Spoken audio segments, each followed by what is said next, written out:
Herritarren eta auzotarren beharrei erantzungo dien Donostia bat eraikitzen jarraitu nahi dugulako urratsak ematen jarraitu behar ditugu ere, hizkuntz normalkuntzari dagokionean Euskaldunon hizkuntza eskubideak errespetatuak izan daitezen, egunerokoan eta administraziotik hasita noski.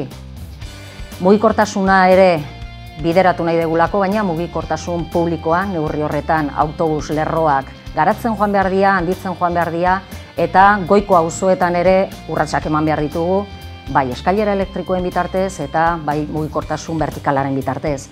Etxebizitza politika beste modu bat ulertzen dugulako, batez ere babeseko etxe politika bat egin beharra dago, herritarrok etxebizitza bat edukitzeko aukera eduki dezagun. Eta neurri horretan gutxienez 50% alokairuzkoa izan beharko da.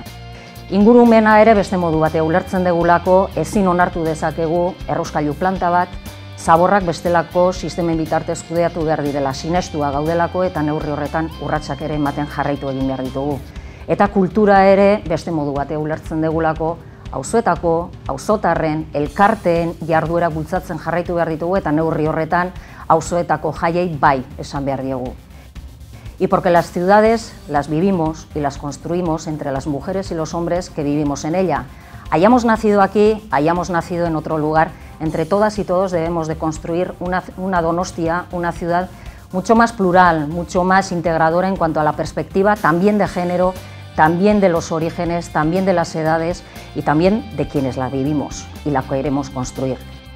Neurri horretan, hiritarrekin, auzotarrekin, lanean jarraitzeko asmo guztia daukagu. Auzo elkarte hoien, herritar hoien proposamenak bideratuz eta gure proposamenak haiekin batera garatuz.